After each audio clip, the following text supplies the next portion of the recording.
150 жылдық болған кезде, сол Абайдың 150 жылдығында біз экскурсовод ретінде біз дайындап, 4-ші курста соған бардық. Содан біз Абайға жақын болдық.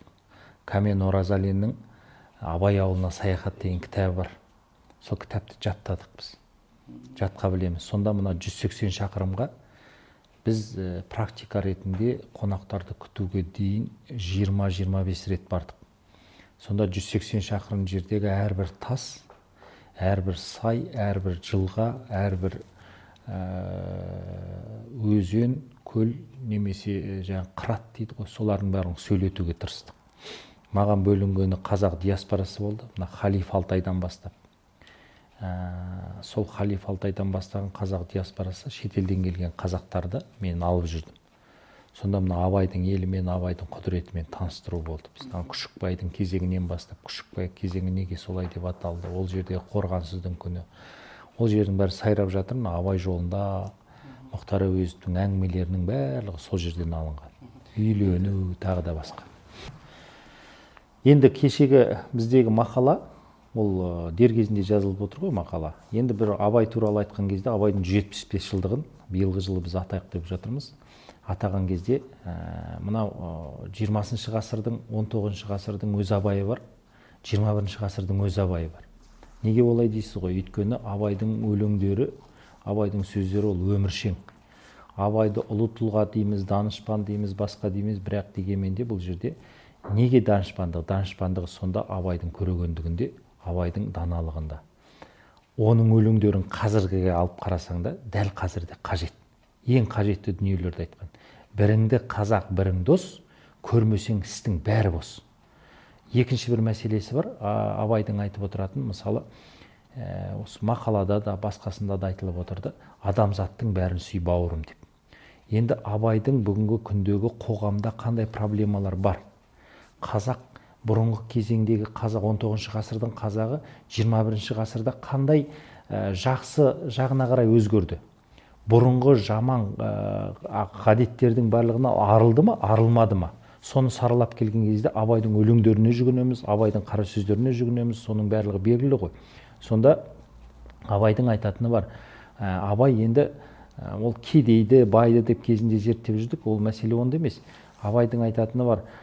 Мына әкім қараларды, атқа мінерлерді сынаған кезде болыс болдым мінекей, бар малымды шығындап, түйеде қоматта жал, қалмады елде тығындап, тағы да басқа деген сияқты.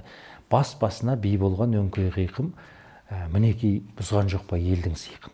Осы дүниелерден біз арылып келе жатырмыз ба? Осы арылудың жолында қандай дүниелер жасалып жатыр? Қандай қарекеттерге барып жатырмыз? Мемлекет болсын, үкімет болсын, жаңағыдай қара халықтың ішінде не бар? Қара халықтағы мысалы айтады ғой, жұмысы жоқтық, тамағы тоқтық аздырар адам баласын. Міне осы мәселелерде қалайынша? Бізде бүгінгі күнде мына еңбекке баулу мәселесі қалай жүріп жатыр? Мына ұстаздық Абайдың өзінің айтатыны бар. Жақсы дүниелердің барлығы да мына жақсы атадан, жақсы анадан, ақыл мен білімнен, одан кейін ұстаздан келеді. Міне осы мәселелерге қатты көңіл бөлу. Өзіміз айтамыз, біз егерде білімнен, ғылымнан біз қаражатымызды аяп қалатын болсақ, онда біз түрме салуға мәжбүр боламыз. Бізді анау балалық шақтан бастап тәрбиелеуіміз керек, бесіктен бастап бесігіңді түзе дейді. Кімнің өзінде, Әуезовтің өзінде тұр. Осылардың барлығында Абайға жүгінуіміз керек.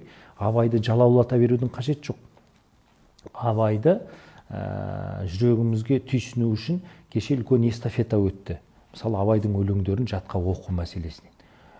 Үлкеннен бастап кішісіне дейін, жаңағыда еңбектеген баладан қарияға дейін барлығы Абайдың өлеңдерін оқыды. Ол дұрыс, керек. Енді сол өлеңдерді санаға сіңіру мәселесін қарауымыз керек. Санаға сіңіру. Абайдың әрбір сөзі. Біздің университетіміздің өзінде де сол Абайдың сөздері әрбір жерде жазылып тұр. Бүкіл Қазақстанда жазылып тұр. Біз қоғамның дертін Абаймен емдеуіміз керек. Міне осы мәселеге қатты көңіл бөлуіміз керек.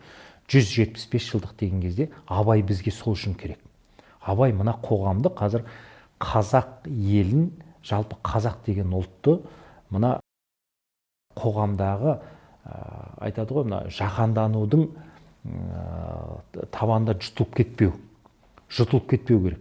Қазақ қалайда ел болып қалуға қарманып жатқан қазір кезең 21 ғасырда. Үлкен алпауыт елдер алдыға кетіп жатыр.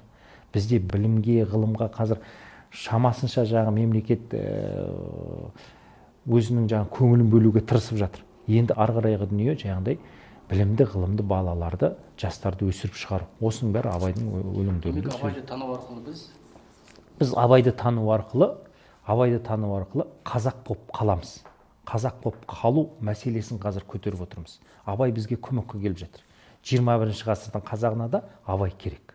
Міне осы жағынан алып қарасақ, абайды толық меңгеріп шығамыз деп ойлаймын. Ал әйтпесе жалаулатып той жасау, ас пен той, жаңағыдай бәйге жарыстырып, көкпар тарту тағы да басқаларының барлығы ол екінші мезетте қалу керек деп ойлаймын. Екінші кезекке қойылу керек. Сол себепті де мына 175 жылдық әрбір қазақтың санасына, қазақстандықтың санасына абай жол тауып, абайдың өлеңдері жету керек деп ойлаймын.